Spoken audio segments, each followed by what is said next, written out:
À quoi joue Donald Trump? Vous avez vu ce matin en vous levant, j'imagine, sur le réseau Trousse Sociale, sur son réseau, Donald Trump qui a fait ce long message en lettres capitales dans lequel il explique que il ne frapperait pas, comme il l'avait dit ce soir, les centrales électriques iraniennes et qu'il suspendait ses frappes sur l'Iran pendant 5 jours, le temps de mener à bien ces négociations d'une qualité exceptionnelle qu'il mène en ce moment avec l'Iran, négociations qui ont immédiatement d'ailleurs été démenties par Téhéran. À quoi joue Donald Trump, Romuald Siora?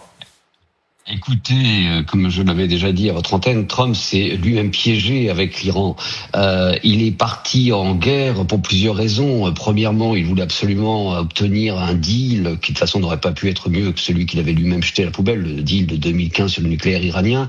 Pour cela, il a mis une pression maximum en déployant une flotte du jamais vu depuis 2003. Il fallait bien qu'il justifie auprès des électeurs américains, des électeurs MAGA, c'est toujours son obsession, le pourquoi de ce déploiement. En parallèle, il était poussé par Netanyahou et puis la gifle qui a tout décidé, la gifle de la Cour suprême le 20 février dernier concernant sa politique de taxation. Humilié à la maison, humilié à l'extérieur, il fallait qu'il montre à tous qu'il était encore le boss. Bref, il est parti dans une guerre sans écouter les conseils de Suzy Wills, la secrétaire générale de la Maison-Blanche dont votre correspondante parlait, qui était opposée à cette guerre, de J.D. Vance, également opposé, de la plupart des pontres du Pentagone, aucune stratégie.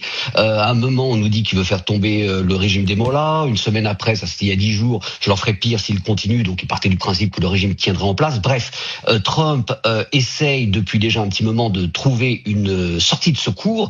Comme cela a été très bien expliqué par votre correspondante, la pression monte aux États-Unis, Wall Street, l'opposition bien évidemment, mais également les MAGA et la base MAGA. N'oublions jamais que Trump a été élu sur la promesse de ne jamais entraîner le pays dans une de ces guerres à rallonge à l'encontre desquelles les Américains sont vaccinés. Il y a déjà eu des morts.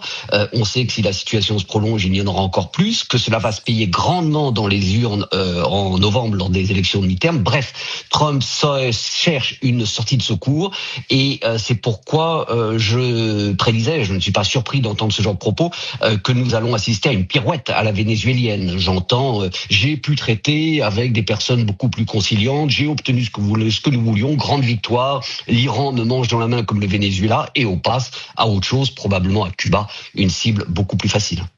Attendez, Romuald Siora, il existe, là je me tourne vers vous, Gwendoline de Bono, la Dulcy Rodriguez iranienne existe, c'est-à-dire qu'il a traité à Caracas avec l'adjointe du président Maduro et lui a dit bon c'est bon maintenant tu vas exercer le pouvoir et tu suivras un petit peu quelques directives que te donneront les États-Unis.